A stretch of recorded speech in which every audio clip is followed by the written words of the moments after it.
Caribbean. Phase 3 is celebrating its 30th anniversary this year. In 2013, the company produced approximately 500 hours of indigenous television content. This figure is said to be exceeded in 2014. This is indeed a very, very huge accomplishment. She's also a balanced businesswoman and an academic. She is a Fulbright scholar. Marcia is involved in a whole host of community and other boards that she served on, including United Way of Jamaica. She was also a former board member and vice president of television of the CBU. So Marcia will be tackling the topic, content creation in a digital era, applying technology.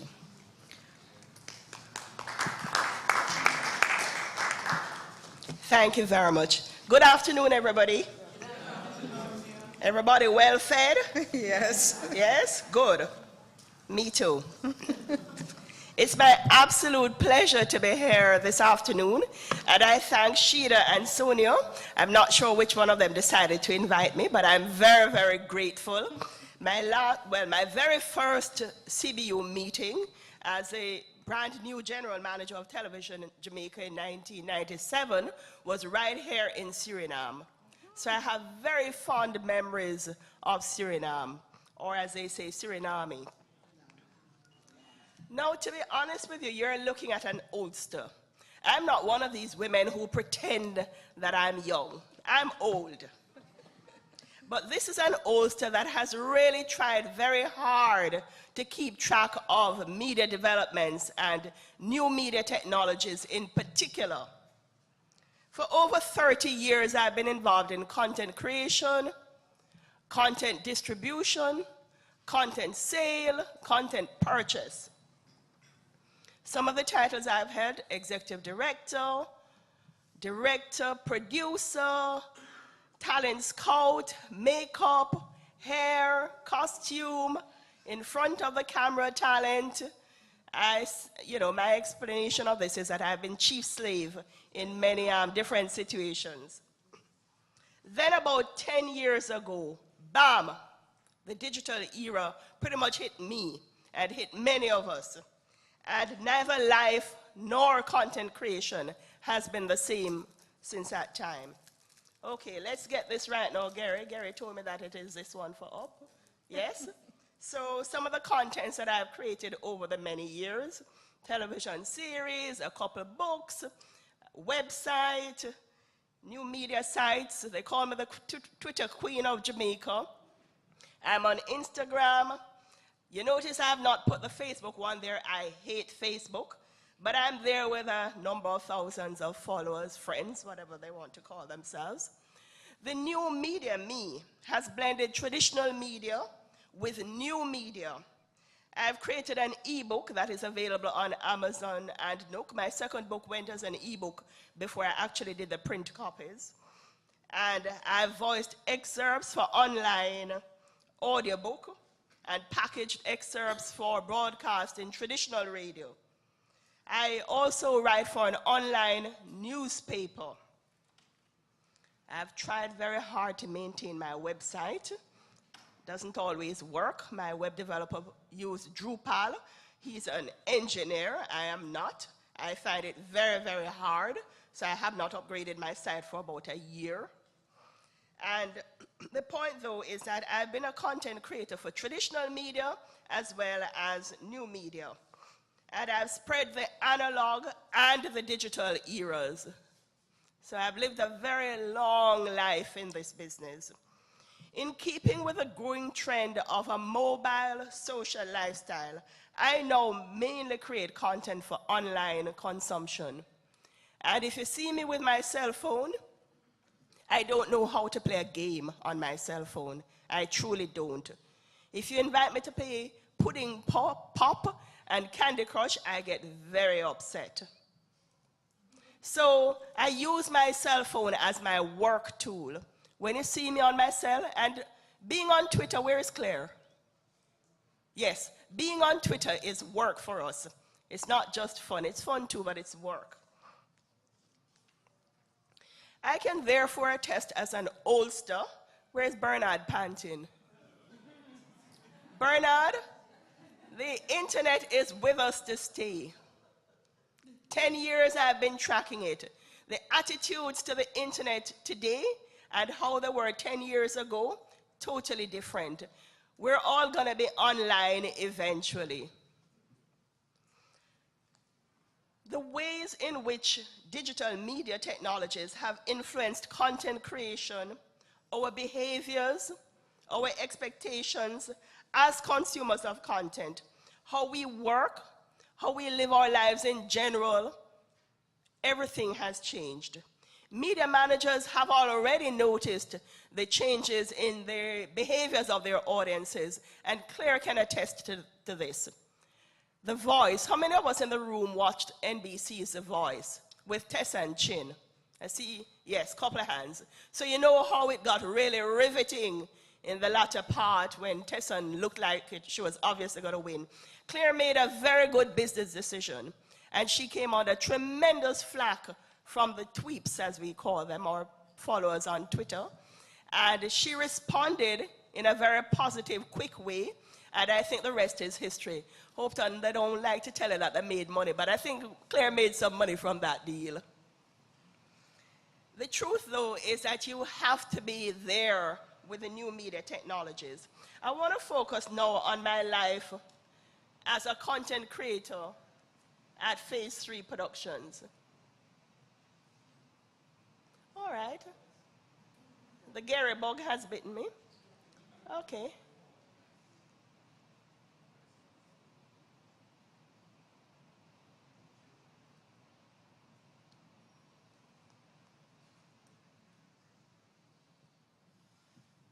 Right. As a co-owner, founder of Phase 3 Productions, Sheila told you what Phase 3 is all about already, a multimedia television production company in Jamaica. I'm going to share some of our experience in transitioning from analog to digital, the opportunities and some of the challenges, because there are some real challenges. The main note is that Phase 3, the core of our business model, is content creation and display.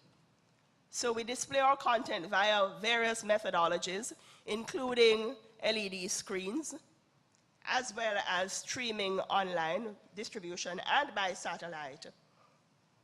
Our priority focus is on live sporting and live entertainment events. In many respects, digital technologies have largely changed how we operate our business and have opened up tremendous opportunities. Going fully digital in terms of shooting, editing, and outputting content has allowed Phase 3 to attract international projects that would not otherwise have come to us. And I can say that without even thinking, am I saying this, is this really true? Because it is definitely true. About 5 years ago, we acquired a brand new, fully digital, Girling manufactured field production unit, or OB, outside broadcast unit. The interior of the truck was designed by my husband and son, Richard Forbes Jr. and Richard Forbes Sr. And the truck was really designed to suit our conditions in Jamaica. I'm making this point because a lot of the companies, television stations now, will be going digital, eventually, at least over the next 5 to 10 years. And you need to think very carefully as to whether the design or the technologies that you are wanting to purchase, if they're going to suit your local conditions. So we bought a truck that could manage the size and the terrain of our roads in Jamaica. We had to think about access to the various venues. If we got a truck that was, we wanted an expander, 30-odd, 40-foot truck. It was not practical.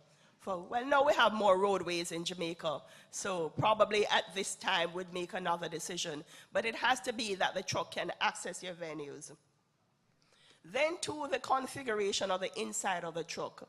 And so we designed our truck to suit the fact that we did not have a massive truck. We had to work within the constraints of space that we had. We invested in 10 Sony HD cameras. The Development Bank of Jamaica, they really love us at Phase 3 because we've used their facilities quite, I think, extensively. I know they're enticing us to come back for more. Encoders for live streaming and other content creation and dissemination support equipment in digital format. Over the past 5 years, Phase 3 has pretty much reinvented itself into a fully digital production house. Now we really have 2 HD trucks now, because one that was analog was gutted and reconfigured into high definition. We have ensured that we have high-speed broadband internet at our 2 fixed locations. It has been very expensive to reposition the company. I'm not going to pretend that this is something that, didn't cost very much, because digital is cheap. It cost us a lot of money. And we have some horror stories. But before the horror stories, the business decision to go fully digital has allowed us to attract entities, work really from entities such as CONCACAF, ESPN, Traffic Sports, City TV in Canada, and South Africa Broadcasting Corporation, SABC. A big part of this, though, apart from the equipment, is a training that we have had to invest in, because for every important piece of technology that we've invested in, we've had to bring down expert trainers. Since the year started, we acquired a Steadicam. I'm sure everybody in the room knows a Steadicam unit. And we brought down somebody from California, Dan Ikea, to teach our persons how to use a Steadicam unit. The importance as well of building trust with your colleagues and with those who would want you to work for them. I can't overstate this. There is a saying, and it's a little bit derogatory, that some of the persons outside of the region regard us as the islands. They talk about the level of our quality of production as, oh, it's coming from the islands. And we were very fortunate in that, because we've had the problems of not measuring up to standard. We're happy now that they're looking at Phase 3 and saying, oh, but you're unique in terms of the quality coming out of the islands. We don't take this lightly, because it has taken time to build that level of trust and respect, and we're not there yet. We're quite clear that we're not there yet. So, okay, well, a couple of the matches that we're able to do, that was supposed to be a CONCACAF TV by the numbers that showed how well Telemundo did with carrying one of the matches that we did last year. As I mentioned earlier, the challenges, it's not all roses. And there are related costs, and these costs are not just financial. They're learning curve cost, they're time cost, they're emotional cost. Remember the fully digital OB truck I spoke about earlier, the Girling truck? Well, that truck, we paid down on that truck in 2006. Then the global recession came, and we didn't know what to do. Was Girling going to go under? Were we ever going to see our millions of dollars ever again? And we had to bite the bullet and decide, yes, we're going to pay Girling the rest of the money. We're going to have faith. We're going to move forward. And Girling survived, and so did we. And the truck was landed in Jamaica sometime between 2009 and 2010. And it took us those number of years before we were able to realize that dream. So similar to the analog era, creating content in the digital era comes with risk and challenges. And if you want to operate at a certain level, it can be very expensive. Some of the questions that as broadcasters you need to ask yourself: can your market support your transition to digital? Can you service beyond your market? What about your staff? Can they make the transition?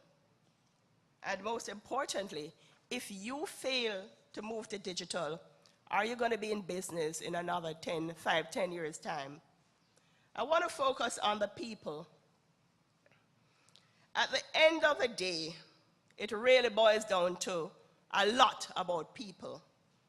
And so at phase 3, we're continuing to go through the challenges of making the transition to digital. And the millennials. I went to a presentation recently, and one of the presenters spoke so disparagingly about millennials that I had to I was a presenter as well, and in my presentation I had to say, I employ mainly millennials, and there's good in them. These are those young persons who are pretty much under 35 years of age, and they come with challenges, but they also come with great opportunities. Now I tend to only employ millennials. I look for the IT trained persons. I look for university graduates because, truthfully, these are the ones that I can train in the areas. See, Ross Video is here. Where is Jason? Jason in the room? No? Okay. Well, Jason I saw earlier, and one of my youngsters, he's at the University of Technology, and Jason said, Marcia, Carlito is his name. Carlito is so good. He's like the best one we've seen. I said, okay, but don't tell him too often. So IT skills are essential. He's studying IT at the University of Technology. In managing millennials, you have to give them slack. I heard somebody talking at lunch that her boss says, nothing is to be done on social media without his consent. Well, her boss I've met, and he's like an older man than I am, so he's an oldster, and I'm sure he doesn't get social media. The point is that you have to allow the millennials some slack. You know they're going to play Candy Crush. You know they're going to take time to tweet. So you have to cut them some slack, because when they do work, they work very hard and they're very creative. And honestly, most of the content created nowadays is created by young people anyway. So for us, we have to foster an environment that will allow them to get on with it.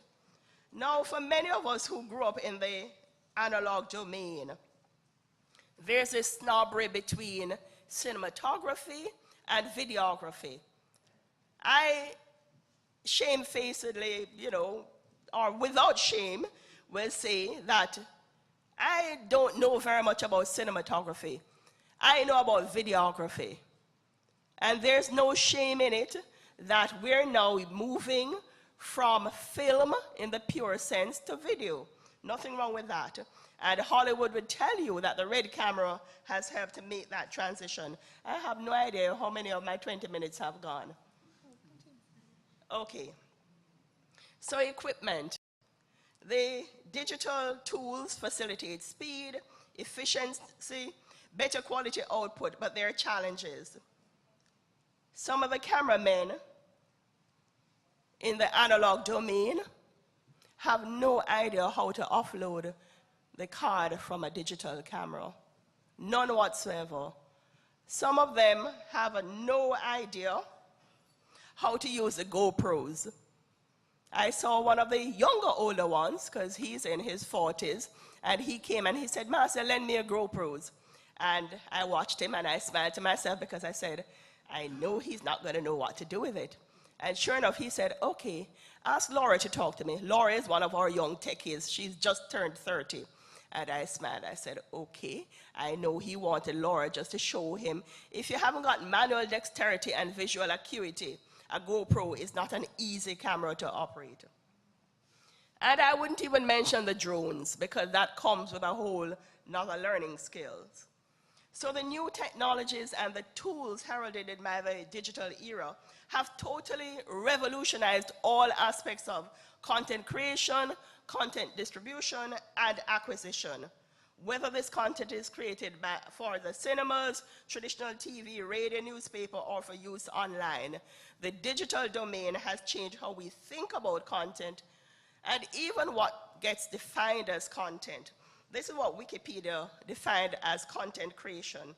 I know we all like to hate Wikipedia, but as a lecturer, I have found a great value in Wiki, and I have checked the sources enough to see that it's not as bad as some of us make it out to be. So we're talking about content creation. Would you think that selfies are content? I hate to mention the word, but Kim Kardashian just published a whole book with just selfies.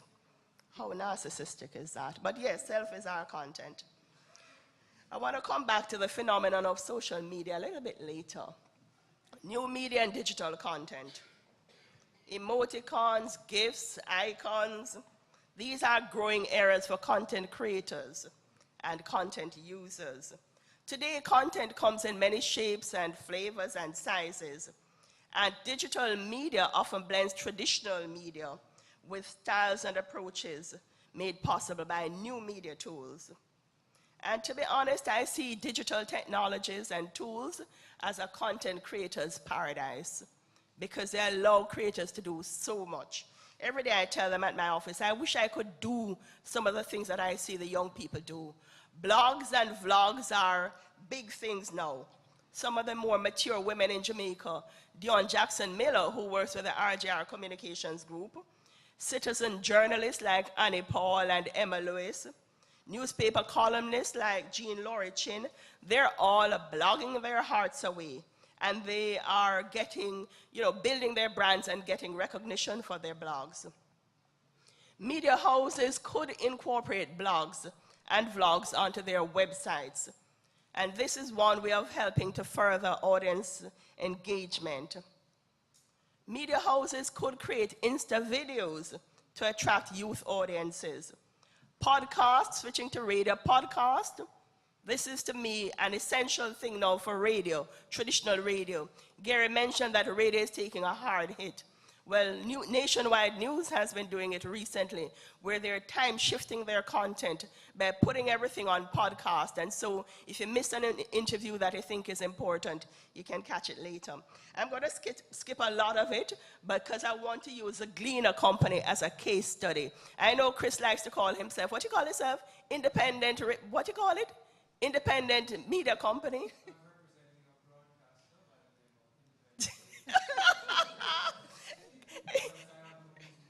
Okay, AKA Gleaner. Broadcasters and their archives, you need to realize that your archives are like gold sitting there. You need to transition your archives to digital format and have it available for use. The Gleaner is a newspaper that has created an entire online site with its archives. It's called Dig Jamaica, and it's very good. Digital interactive, G is for the Gleaner. Infographs, they're the new big thing for big data. Big data is a buzzword now in information circles. The bottom line is that content is still king and queen. Social television, it's a real thing, and social listening is something that Claire does very well for TVG. On the human side, those that we practitioners tend to refer to as audiences, they have been greatly influenced by content creating digital technologies. And audience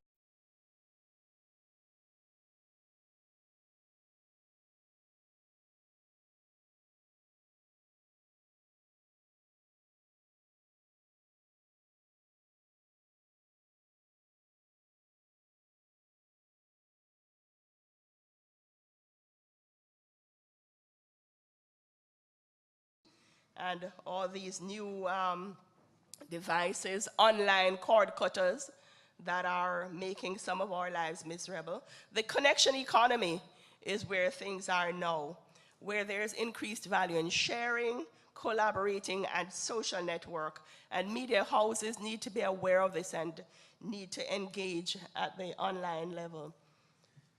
Obviously, a single company can offer a wide variety of content, new forms of content creation, distribution, and consumption. I want to focus a little bit on this. The marriage of social and mobile. I want you probably can't see. Can you see the colors? Okay, you look at the orange in each circle. The orange represents the activity via mobile devices. And if you compare it to the blue in each circle, The blue represents desktop. So Bernard, this is what I'm saying, that mobile and social, that's where the action really is. Now if we look at the next slide that shows a trending growth of penetration levels for mobile devices. And you'll see the solid blue line that represents smartphones and tablets. That's where the world is going. The Gleaner. I don't own any shares in the Gleaner. I never have. I perhaps never will. But I use the Gleaner a lot as my case study when I make presentations. The Gleaner is coming up 180 years old. Now, I thought I was old, but the Gleaner is much, much older. And the Gleaner is reinventing itself. The old lady of North Street, that is at the bottom of the little squishy-faced lady, what is the Gleaner doing? Moving with the times. And I can attest to that. The Gleaner is the longest running newspaper of its kind in the entire Western Hemisphere. And without being sexist, I can say that the Gleaner is reinventing itself into a sexy young lady. I think I'm a sexy young lady too, so it's not about age. The Gleaner has embraced digital media, and it has formatted and repurposed its content to suit audiences across different digital platforms. There's a Gleaner mobile app, easily identified on the screen of any mobile device by the distinctive G. We get our email blast at least twice daily. The Gleaner Online is now available separate and apart from its print newspaper. And then I mentioned Dig Jamaica, the digital interactive, where they have used their archives and created a great site for researchers. Videos. Now TVJ and CVM might look at each other as competitors. The Gleaner is their biggest competitor. The Gleaner offers videos of various lengths from 2 minutes to 8 minutes. There's News in a Minute that comes up, it looks like, every hour. Corporate Coffee Morning with a well-established newspaper person. Erica's Edge, which is hard-cutting, satirical kind of review sometimes. Roving with Lala, and there are many others. Live streaming of special events. I have to take my hat off to the Gleaner for that, because whereas the TV stations aren't seeming to get us involved in that, Gleaner is there at live events streaming. They're not using Phase 3, that's the only complaint I have, but they're streaming. Multimedia approach via One Vision. That's how the Gleaner describes itself. Now there are some media upstarts, some that we would call media upstarts. All right, that's the Gleaner. I'll just click through. Loop. Watch out for Loop. It's owned by Digicel, I believe. And watch the Caribbean Journal as online newspaper. New approaches to content creation. That's a GoPro on the back of a crab. There are some issues, and Hopetown knows those issues very well.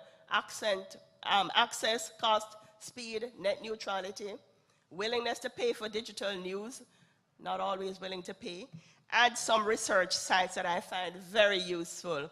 Thank you all for listening. It has been my pleasure.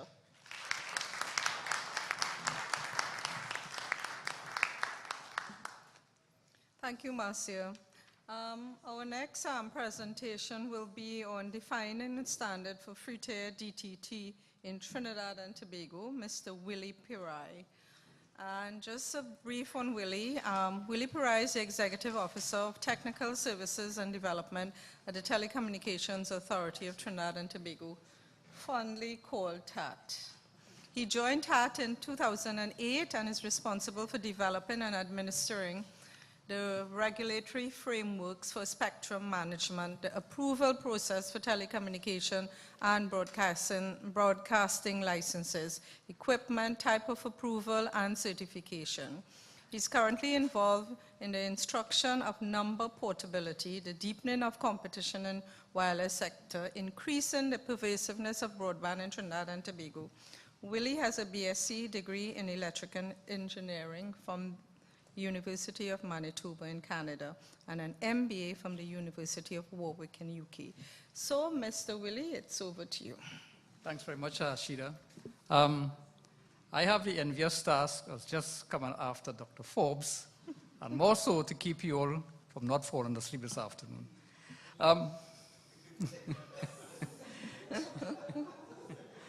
Okay, my presentation this morning. My presentation will focus on the approach TAT, the organization I came from, which is the Telecommunication Authority of Trinidad and Tobago, which is a regulator in Trinidad and Tobago. And the approach TAT is taken towards defining a standard for DTT in Trinidad and Tobago. Now, much has been said this morning about DTT. Some talked about the DSO, the switch-on date. Some talk about standards. Some talked about where they have been so far. But very little has been said on how did these countries go about defining a standard for adoption by the country. Now, when we talk about digital switchover, the standard is one of the most important things one has to consider. So how did that go about defining a standard? No, we are not there quite yet. We are almost there. But my focus would be what have we done so far in going towards achieving that standard. The presentation will focus on the overview of the process that we have done so far, the areas of consideration that we are now engaged in discussions with. We have done some analysis, and these analysis touched on a number of significant issues, and recommendation for the DTT implementation. And after having done so, what the next steps are we going to take to make the standards adopted in Trinidad and Tobago?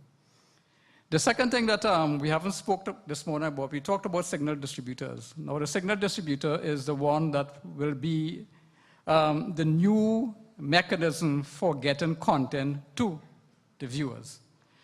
So the last focus of my presentation will be how do we go about looking at the best way of choosing a signal distributor.